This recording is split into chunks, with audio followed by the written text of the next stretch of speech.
Welcome, everyone, and thanks for joining us to learn about retail food establishment operations in a meat establishment. This is part three of a four-part series to help meat establishment operators understand what to expect from a retail food establishment inspection. At the end of this presentation, I will introduce the other presentation topics in this series. My name is James Kaplanek. I am the section manager for Retail Food and Recreational Program section for the Department of Agriculture, Trade, and Consumer Protection. I am also joined by Lisa Luck and Mike Otzelberger, who are retail technical specialists for the Retail Food Program.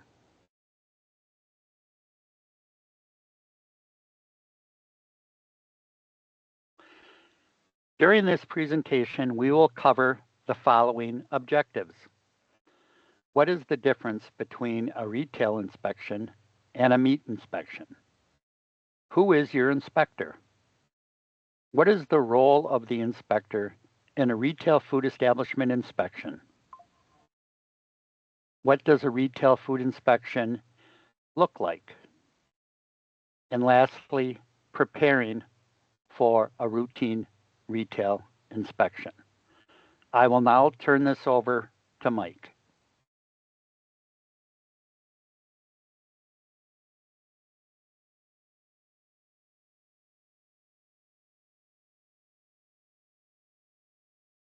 So the first topic we'll discuss is inspectional differences.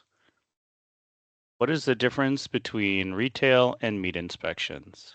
The FDA is responsible for the inspection and oversight of over 1 million food establishments.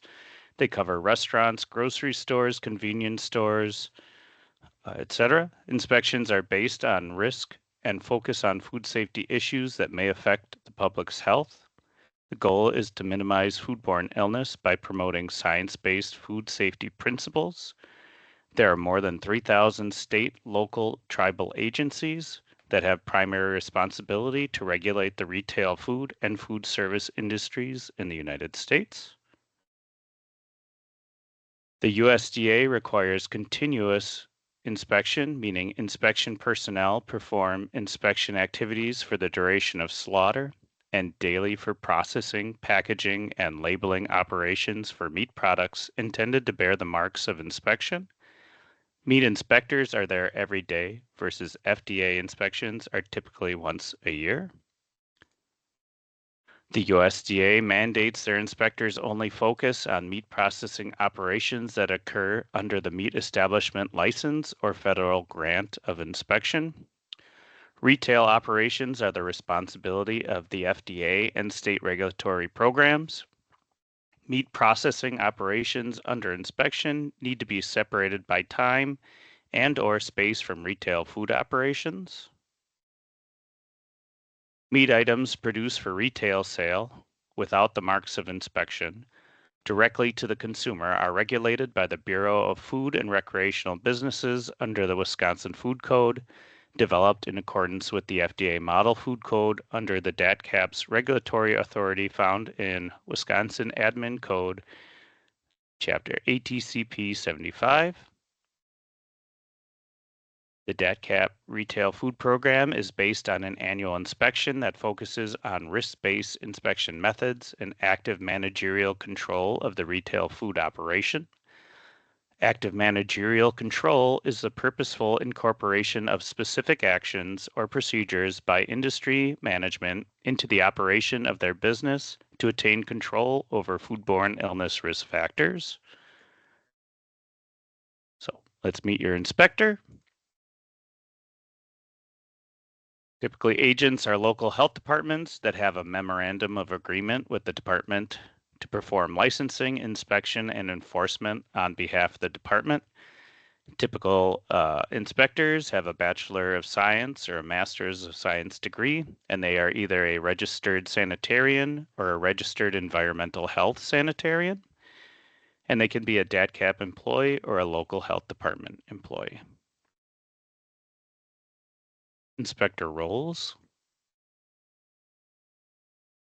Your inspector wears many hats. They cover retail food, which includes schools, grocery stores, restaurants, convenience stores. They also cover lodging, which includes hotels, motels, tourist rooming houses, and water attractions, and rec ed camps. So what to expect? Routine inspection. Your inspector is going to ask a lot of questions about processes, standard operating procedures, and policies. They're going to look at food flows and the risks associated. They're going to monitor food safety, such as taking temperatures, making observations, and checking procedures are being followed.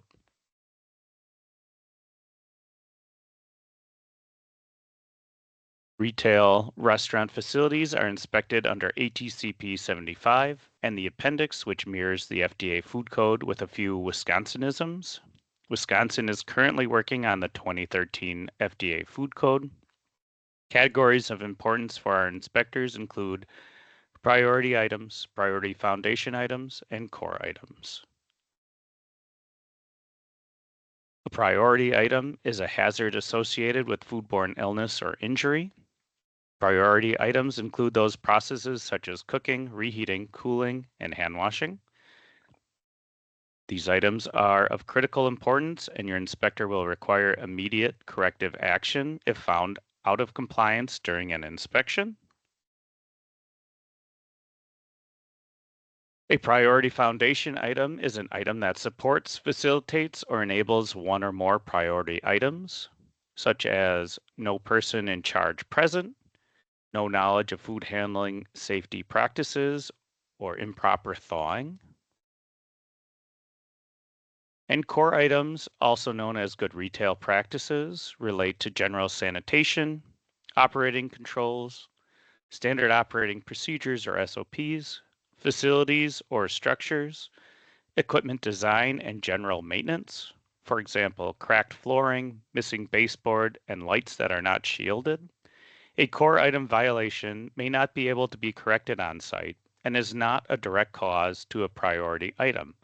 But good retail practices are extremely important, and if you have poor core practices, it probably means there is a lack of effective managerial controls at your facility. We also inspect off of the CDC risk factors, which are food from an unapproved or unsafe source, such as home cooked foods, poor personal hygiene, no hand washing, coming in sick, inadequate cooking, not fully cooking things to the proper temperatures, improper holding temperatures, holding things too hot or not hot enough, and cross contamination, not cleaning or sanitizing food contact surfaces properly. I will now turn this over to Lisa Lucht.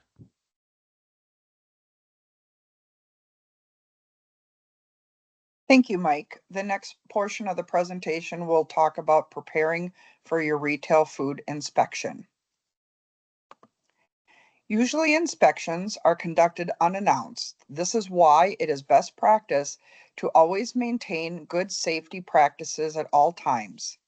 You can be confident in your facility and procedures. It's far easier to maintain good practices than to have to scramble because an inspector just walked through the door. You are able to ask your inspector anything. The inspector is there to do their job of observing and enforcing the food code, but it is equally important for the inspector to help educate you and your staff. Facilities that are run more efficiently are meeting or exceeding code requirements. Please be honest with your inspectors for the best outcome. Upon arrival, the inspector will conduct an initial walkthrough to determine if there are any processes occurring. This may include cooling, receiving, cooking, etc. At the times during an inspection, there is communication with the food service operator, managers, or staff on proper food handling. You tell the inspector, and the inspector understands your facility's unique foods and how you are processing. This is key to identifying possible areas where food could be handled unsafely. During an inspection, the inspector will discuss and follow food as it is processed through the facility. An example is if you're receiving a frozen chicken, it will be followed with the chicken from the start to the finish as it goes from frozen raw product to cooked product such as baked chicken or chicken soup. Is the chicken cook and serve product, or will it be cooked, cooled, reheated, and hot held? The flow is determined by asking questions of the staff on handling, preparation, and service of the food. The focus is on the food handling, storage, prep, cooking, cooling, reheating, hand washing, employee hygiene, and employee illness.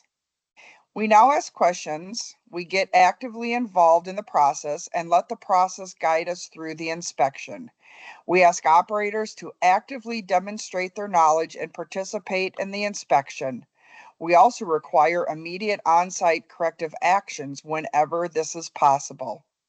We still look for and have requirements for traditional inspection items such as floors, walls, and ceilings, but the main focus of the inspection is to ensure that the food is handled safely from start to finish.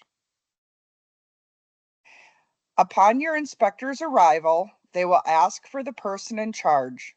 This person may be the owner, manager, shift lead. It all depends on the situation. Someone must be in charge for that business to maintain operations.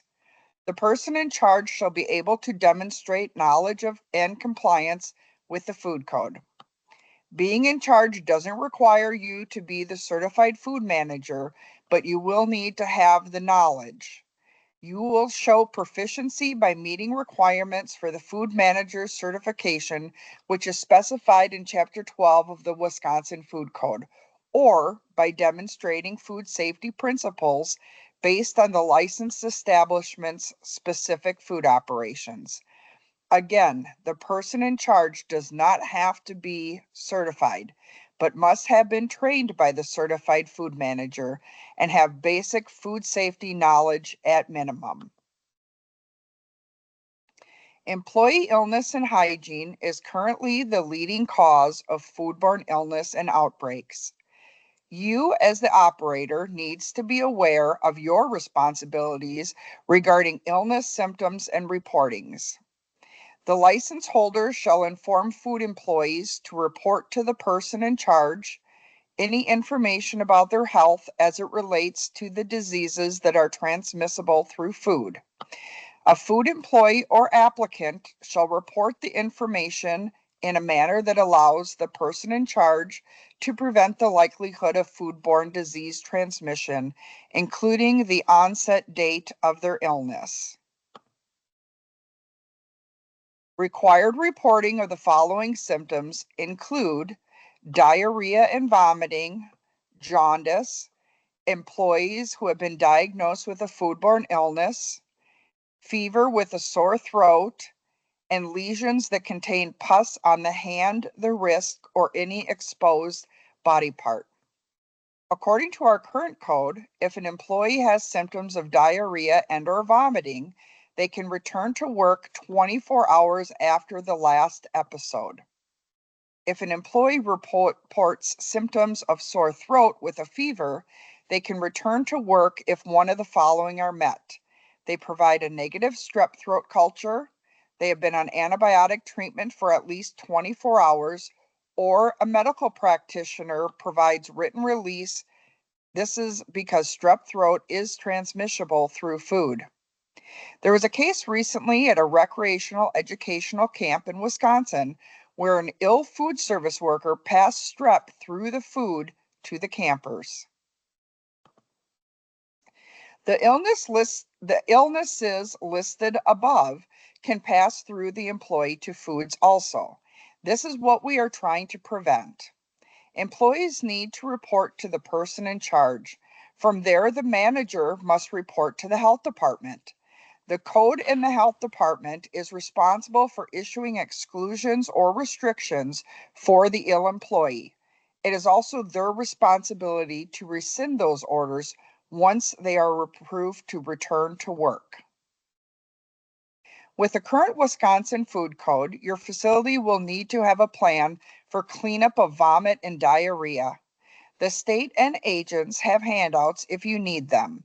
The procedures will need to include all of the following: containment and removal for any discharges, including airborne particulates, the procedure for cleaning, sanitizing, and disinfection of any surface that may have become contaminated, procedures for the evaluation and disposal of any food that may have been exposed to the discharge, the availability of effective disinfectants, personal protective equipment, and other cleaning and disinfectant equipment and apparatuses intended for response and their proper use.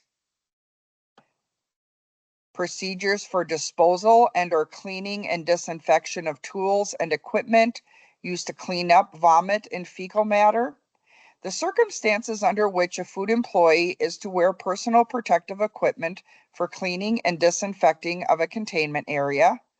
Notification to food employees on the proper use of personal protective equipment and procedures to follow in containing, cleaning, and disinfecting the contaminated areas. A segregation of areas that may have been contaminated so as to minimize the unnecessary exposure of employees, customers, and others in the facility to the discharge or to the surface or food that may have become contaminated.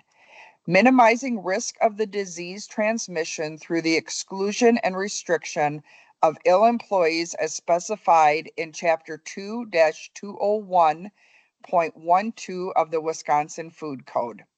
Minimizing the risk of disease transmission through the prompt removal of ill customers and others from the area of food preparation, service, and storage, and the conditions under which the plan will be implemented. Here are some examples of good employee hygiene practices. Drink cups need to be covered and stored away from food protection areas. Hair restraints are required for staff to prepare foods, and this includes facial hair restraints. Beards should be contained with a hair restraint. There is no defined length, but the rule of thumb for when you need to have a beard guard or mustache guard is if you can grab it and twist, it should be covered. Hair needs to be restrained by the use of a cap or head covering. A ponytail is not a restrained head covering, but a tight braid and bun can be considered effective. Employees' personal food storage, such as your lunch, is also part of employee hygiene. Employees' personal items can be stored in the walk-in cooler, but need to be labeled and contained, usually stored in lower shelves. Proper hand washing is a must. Approximately 65% of outbreaks in Wisconsin are from norovirus. There are 3 easy ways to prevent norovirus. First, have a good employee illness policy. Second, no bare hand contact with ready-to-eat foods. And finally, proper use of hand washing. Proper hand washing is the #1 way to prevent the spread of disease. To wash properly, you must do more than just put your hands under running water. You must use tempered water, soap, and a rubbing motion for at least 20 seconds. You must also dry your hands completely using the same rubbing motion and a disposable towel. Proper hand washing stations are required in all food preparation areas, including warewashing areas. They should be equipped with hot and cold water, non-hands operated handles, soap, paper toweling, and a sign instructing employees to wash hands. According to the Food Allergy Labeling and Consumer Protection Act of 2004, a food allergen is an ingredient in any food or beverage that triggers severe immune system response in reaction to certain proteins that are present in the ingredient. Due to the prevalence, potential severity, and the threat to public safety that these allergens represent, FDA has established guidelines for the food industry, and its consumers on how to identify and manage allergen hazards in both food and beverages. When conducting inspections, check various labeling controls to prevent undeclared allergens during the packaging of foods that list all ingredients. Make sure that FDA food allergens are properly labeled on products and determine if food facilities are implementing proper controls to prevent allergen cross-contamination for items on the list by asking further questions. Crustaceans are shellfish that consist of soft shell seafoods that are non-molluscan. Examples would be lobster, shrimp, crab, and crawfish. Fish. Allergies to finned fish is more common in adults than children and affects roughly 1% of the world's population. Examples would be haddock, cod, tilapia, or tuna. A peanut allergy is actually a legume and not a nut. There are 4 main varieties of peanuts, but all peanuts come from the same plant. The most common variety, sorry, my scroll is not working.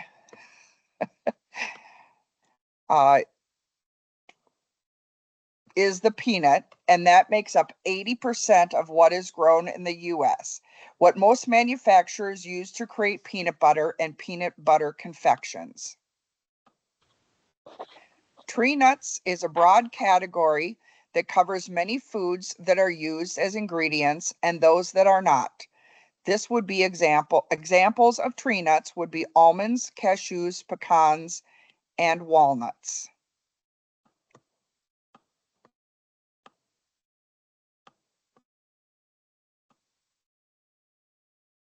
When it comes to milk, most allergens arise out of the proteins whey and casein. Though most commonly associated with cow's milk, allergic reactions can occur with other common milks such as goat, sheep, and buffalo. Unlike an intolerance that doesn't involve the immune system, milk allergies are most common in children and can be as mild as nausea and severe as to life-threatening as anaphylaxis. For eggs, chicken eggs are the most common cause of an egg allergy. The proteins found in the whites and yolk trigger a mild to severe reaction. However, other animal eggs, such as duck, turkey, even quail, may cause a consumer's immune system to overreact. Wheat is when the FDA talks about wheat, they're referring to the plant species of the genus Triticum. The genus includes the following grains: common wheat, durum wheat, spelt, and kamut. For sesames, the sesame allergy is growing much faster rate in the US than any other food allergies and is estimated to be as common as fish allergies, soy, or even some tree nut allergies. Soybeans, like peanuts, are a legume and they are used in a variety of common foods such as tofu, soy sauce, and soy milk, natto, and miso. Allergic reactions to soy are generally mild, and although rare, severe and potential life-threatening reactions can occur. Using proper cooking temperatures of raw proteins is most important when cooking meats. Fish would be brought up to 145 degrees, beef and pork to 155 degrees, chicken to 165 degrees. Proper cooling methods per Wisconsin Food Code would be 135 down to 70 within your first 2 hours, and then 70 to 41 in the additional 4 hours. The use of cooling wands, ice bath, and blast chillers can be very helpful. Proper cold holding at 41 degrees or below. Proper hot holding is 135 degrees or above. And properly reheating items that were previously cooked on site to 165 within 2 hours meets code. Cross-contamination is the transfer of harmful substances from your hands, utensils, equipment, or splash from a raw food product to another ready-to-eat food product. It can be prevented in many ways. No bare hand contact with ready-to-eat foods is the most common. All foods that will not be heated prior to the customer ingesting the product is a ready-to-eat product. Gloves should be worn on clean hands to prevent bare hand contact with ready-to-eat foods. The use of utensils or deli paper is also effective when gloves are not used. Other effective means of eliminating cross-contamination are separating raw and ready-to-eat foods in the proper storage of ready-to-eat foods over raw products, and disinfecting your equipment between raw and ready-to-eat products while being handled or stored. Here are examples of proper dishwash setups. They can either be a 3 or 4 compartment sink setup with a wash, rinse, and sanitize compartment. A commercial mechanical dishwasher is also an option. Test paper for the specific chemicals used to sanitize is required. If you're using heat for sanitizing, you should provide an irreversible thermometer indicating temperature at all times, recording the highest temperature setting, or a high temperature testing paper. You need to be able to assure the sanitizer is working properly for washing your hands and use for a mechanical dishwasher. Remember, all food contact surfaces should be washed, rinsed, and sanitized at least every 4 hours while in use. The most common sanitizers being used are quat, bleach, and lactic acid. All sanitizers must follow manufacturer's directions, which are provided on the bottle, and they must be EPA registered. For example, if you want to use bleach you bought at the local grocery store, first you must make sure it is approved for food contact surface by reading the label. Are there instructions on the label for sanitizing food contact surfaces? If yes, then you can use it. If no, keep looking for a different brand of bleach. Splashless and scented bleachers are not approved for use for sanitizers in a retail licensed facility.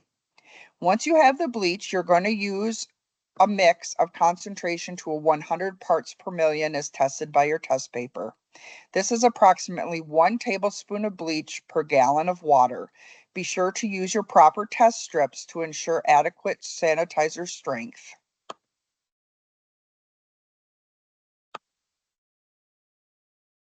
The pictures are above are examples of test strips to check quaternary-based sanitizers, chlorine, lactic acid, and heat.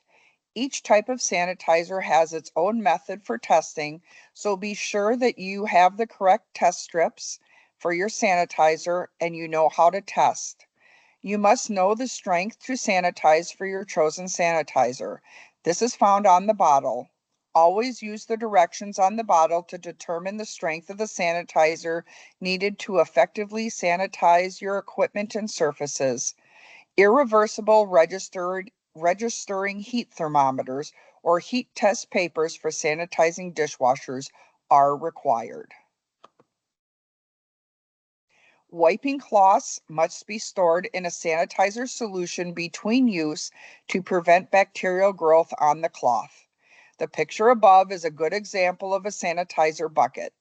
The sanitizer bucket may not be stored on the floor or above food preparation areas.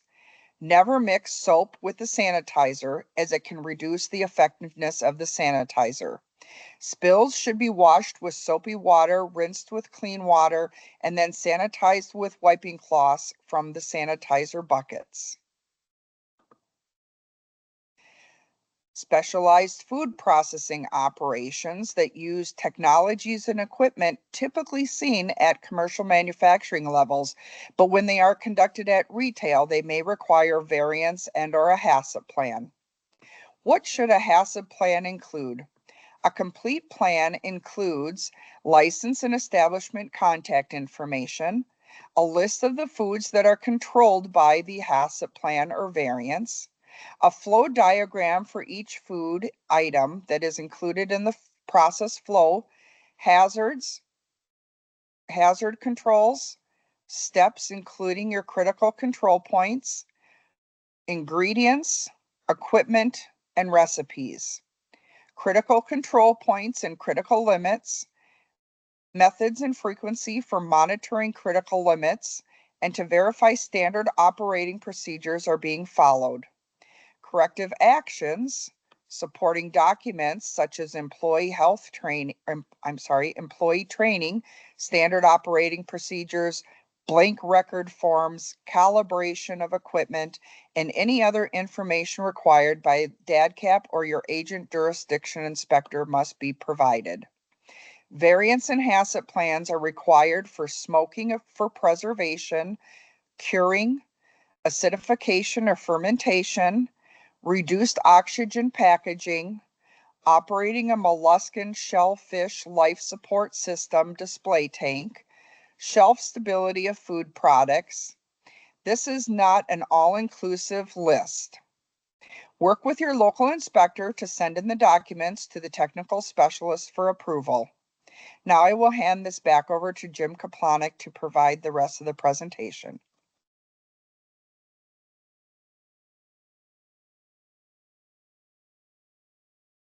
Thank you, Lisa. In the following slides, we will discuss the available resources that you can access. To download a copy of the rules, you can enter the following web addresses into your browser. For a copy of ATCP 75 and the appendix, the Wisconsin Food Code, for retail food establishments, enter the above web address into your browser. For a copy of ATCP 55, the administrative rule for meat establishments, enter the above web address into your browser. The Retail Food Program also has created many fact sheets that can be accessed using the web address for the DADCAP website. Feel free at any time to pause the webinar so that you can accurately copy the web addresses. Also, if you have specific technical questions regarding your meat establishment or retail food establishment operation, feel free to email the meat or retail technical mailboxes above. If you have specific licensing questions regarding your operation, feel free to email the licensing technical mailbox and they will assist you with any licensing questions that you have. Don't be afraid to reach out and ask questions. We are here to be a resource for you.